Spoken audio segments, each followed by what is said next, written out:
Good morning, good afternoon, good evening, wherever you are in the world. Welcome back to the channel. Today we have, as you can see from the thumbnail, an installation of the new Ring car camera. You guys are familiar, Ring is what you would use as a doorbell for your house. A lot of people have it. This time they've come around with a camera slash dash cam for your car. So yeah, kind of interesting. I've seen their commercials and it's kind of funny. They show people breaking into the car and then you could scream at them like, get out of my car or whatever. And it's kind of funny. I don't think a thief is gonna just be like, okay, you said so, I think I'll leave. But anywho, yeah, I was trying to think of which car I should install this in out of the Alfa Romeo 4C and the Abarth and also the two Lexus that we have. I thought the best one would be the one that we commute with the most, the one that gets kind of like left alone the longest. And yeah, so that's the CT200H. All right, so here we have the box that it comes in. You can see it's pretty simple. Pretty small. Here's like the size of my hand, and yeah, it just says Ring car cam. You see the shape of the camera there. Make it pretty easy to open her up. Don't need a blade or anything. It comes right off, and then, ooh, there you are. Look at this. We got the USB-C that goes from the camera itself into the little dongle that I'll show you in a bit. Instructions. You got the Ring sticker. You can place this on your car as well, just like you would on your house window. Alcohol pad. I'll explain why we need that as well. This extra clip. This clip, I'll show you in a bit what this is for. We got the little dongle that goes into your car, and that's where this wire connects to. From there to there. A bunch of little clips with some adhesive. Stick it, I guess, into like certain areas that it might hang off of, so it's like not in the way, maybe of your legs or something like that. We'll see if we'll even need to use these. Here goes a tool. This is sort of like the same tool that you can buy to get parts of your interior out of your car, but I've seen videos where this is actually mainly used getting the cable hidden in there, so you could kind of like push that in. You'll see that in a bit in the installation. So not necessarily to remove parts. It looks very similar to that. Actually, the ones I have are in this color too. Looks like we have a couple more adhesive stickers for here, which is why now I'll explain why you need the alcohol, and that's basically to clean the windshield, because the way this goes in, here's the camera itself, this part right here, as it's wedged in between your windshield and the glass, this sticks onto the glass. So yeah, here you go. Little privacy thingy for the camera facing the interior, little ring light like you would see on your doorbell, and then this would be the dash cam, and of course this adjusts up and down. So as it's wedged, you could angle it at the right angle. I'm assuming that if you ever have to move this from one car to another, or somehow you mess up this adhesive here, maybe that's why you have some extra ones as well. So we'll keep that in the box. We'll get what we need initially, which is basically these. Maybe we need this. Oh, I forgot to explain. If the part you're wedging it into is not as narrow, then you put this clip onto here to make it a little bit thicker so it could wedge in. So depends on your car. We'll check it out. All right, so here is the Lexus CT200H, and one concern I have is this right here. This pops open. And here, I'll show you. Yeah, just like that. So I'm hoping this doesn't get in the way of the camera being there. We'll find out right now. I'll leave it open. Okay, yeah, never mind. Yeah, that is quite a distance from there to there. And yeah, so when it wedges in, I can tell right now, it just kind of like stays there. So that's where the adhesive right there really comes into play. It'll supposedly, from what I've seen in other videos, it'll really stick on. And then this right here is adjustable even after you tape it, and of course you have your little privacy thing there in case, yeah, you don't want anyone seeing or hearing anything in here. Obviously, when you're not in the car, you're gonna want to leave that open, right? That's the whole point. People say in their videos, you know, make sure that you scan the QR code on the back here before you get it wedged into there. But the little pamphlet right here also comes with the QR code, so don't worry. I think the first thing I'll do is get this OBD port thing installed. And if you are not familiar with cars and you don't know what this is or what I'm talking about, basically the OBD2 port is where you can get some information from your car. It's okay to have this installed in there at all times. And also there is, you'll see later on, there are ways to keep it at a low energy, so it's not really draining your battery or anything like that, and then it'll activate when needed. So on most cars, it's usually down here on the driver's side. So on a CT200H, it's just right there, as you can see when you go in to the vehicle, just right there. So that's where that's going to plug in. It has only one way to go in case you didn't know.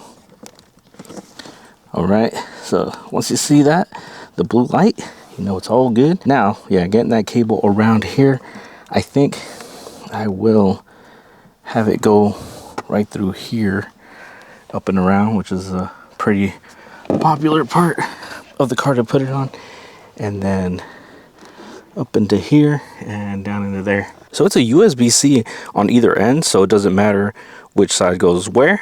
Should be all good either way. All right, so I'm just going to connect these two here. All right, it's connected, and then I'll just start to kind of feed it up through here. Okay, so you can see the cable just right here. It's super easy to, you can kind of just finger it in there. Whoa. And but if not, you can use either end of this tool. It's meant to hold a cable in place. You could use that as well, so you can see it going in. Although honestly, it's just kind of just getting it in there real deep like kind of works. So okay, I might be overthinking it or maybe doing too much, but right here I use that tape that comes with the box just to mark where this is going to be, so I know kind of the area where I need to clean it with the alcohol wipe before. Man, I really know how to clean. Look at that, perfection. All right, so down over here at the bottom of the base is where it connects to, and I think I should have connected it before installing it to the window. It'll be fine, I'll get it in, but it's just a little bit more difficult, and I got some fat hands, so we'll get that in. Okay, I got it plugged in, and I gotta say, yeah, if I could do it over again, I would plug it in first and then attach it, because yeah, it wasn't too hard getting that in there, but it still wasn't as easy as it could have been. Okay, she is fully installed as far as, you know, like physically, and yeah, I gotta say that this tool was helpful, but it's a lot of sorry, fingering it in and then just kind of using this. You actually do use this right here, use the whole, even the back part of it as well, but you do end up using this to kind of really just like, hey, stay in there. But it might depend on your car as well. So anyways, we'll get this fired up and get her working. All right, so if you have the Ring app, this should be very easy. But just go in and add a device. So I think you could do that with just hitting the plus sign, and then boom, right there, cars. So that's probably something you haven't seen before on yours. Could be wrong. And now it's going to ask us to scan the QR code. Now it's going to tell you to turn on the car. So we'll do that. I'm just going to whisper sweet nothings to my car until it's turned on. Okay, I'm just kidding, guys. I'm being weird. All right, so now, yeah, the little blue light is on. The ring light is on as well. Okay, we are connecting to device. It's going to prompt you through like location settings, probably some other settings, some, yeah, privacy things. It says success. And that is ready to go. Pretty cool. There's like interior motion verifications, and you could optimize the motion in the ocean, which is your vehicle. And I'm going to set that up because I'm going to try to get the most out of my Ring car camera. Yeah, I'll go through that. Okay, on here you can see that there is different settings for the motion. This is the recommended default setting right here as far as sensitivity. You could always go back if like you feel like your car is just getting all kinds of moved around or whatever. You could change that later on. And it says to check how often it detects for motions. So I'll just leave it at regular. I'll leave it at whatever it's kind of suggesting. Vehicle battery usage. I think this one is actually pretty important, especially if it was like my 4C that I'm only using maybe most twice a week, maybe once a week, or like this week as an example, I haven't used it at all. I would put it at the most sensitive. But I think for this one, let's see what happens when you adjust. Yeah, you got low, you got medium, and high, obviously. So I'm gonna go medium on this one, or for at least this car. But again, I could go and change this. Yeah, like it even tells you what it recommends. So I think based off of that, I'm gonna go with the medium. Yeah, look who's home. Trent's home. And she's giving the deuces in case you don't see it. But anywho, yeah, look, now we got a few more settings to go to. I know I said I wasn't going to show you guys the settings. Whoop. But look, you could tell Alexa to record, and whenever there's like crucial moments, like maybe you see something coming. Oh, Trent's telling me to go. Hello, welcome back to the channel. Ooh, boba. I can't drink all those. Wow, what's this? I didn't finish it, so. Okay, chicken wings? That's the oh, those are the good chicken wings. Yeah. Oh yeah, I like these. So are you gonna go drop off the other drinks? Cool, I like bowls. Thank you. I'm going to Mary now. Oh, okay, okay. Yep. Oh, I thought you'd go there first. Well, Mary was pooping. I'm like, might as well just come here because she's not going to be done anytime soon. Okay. So, yeah. Oh yeah, and Brandon's not home, huh? I don't know. Probably not. Maybe. Oh, okay. can you put this away from me? Yep. Oh, you hear the ring, but yeah, Trent, she's got to go run a couple more errands. So in the meantime, you guys are stuck with me. So there's an update installing onto the camera for now. You can see it'll be right here since I already have the ring, and a lot of people have the ring. You know, I'm not talking about the, you know, the one. Oh, wait, there I am. I was gonna do a lame joke about the movie The Ring. But basically, it's showing the interior. It made a sound in the interior as if to say, hey, somebody's about to start watching you, but I don't see anything.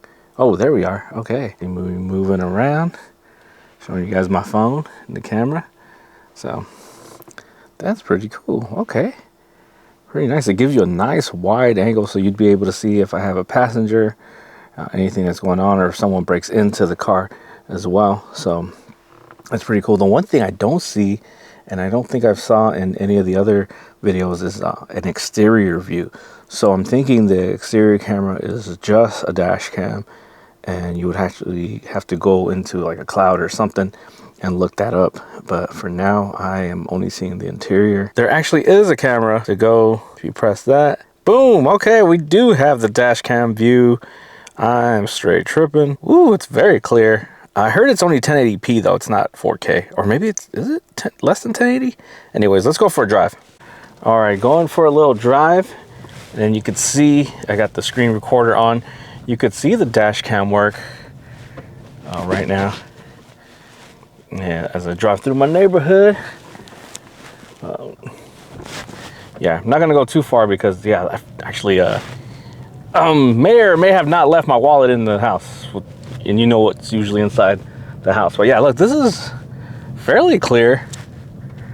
Oh, fairly clear. Yeah, we'll go to the end. Over here, you can see there's still actually a lot of construction going on. Go back out of here.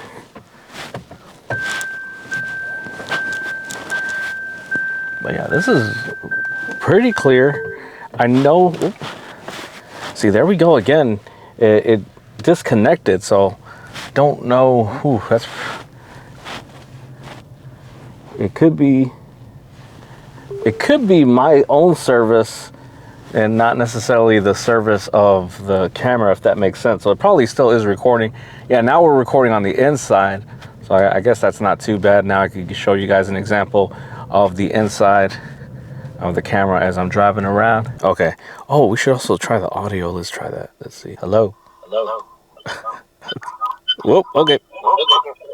Okay, that works. I'll do some updates as I learn the camera system a little bit more on the Ring car camera, like the whole sensitivity thing. I'll see if like when it's parked out in the public, if we get any alerts, what kind of alerts it gives me, things like that. So I'll do an update video probably like in a week or so. We'll see when I upload the video, but that's gonna do it. As far as the installation, so far what I feel about the camera, the one thing is that other videos has said like the quality as far as like the dash cam is not that great. And to me, it looks fine. It's good enough. But of course, if you know cameras, lighting is a big deal. So I don't know how it's going to perform in the dark, or at least I don't know just yet. I've seen other videos show that it performs pretty badly in the dark, but that's just the nature of the game. As far as what Ring could have done as well, things to make it a little bit better so far from what I've seen in just like the few hours that I've had it, is notice how like when I installed the cable on the side, it was on the opposite side of where the OBD2 sensor wiring is coming from. So they could do like a, I don't want to say US spec, Euro spec, but they could do like a left-hand drive, right-hand drive, or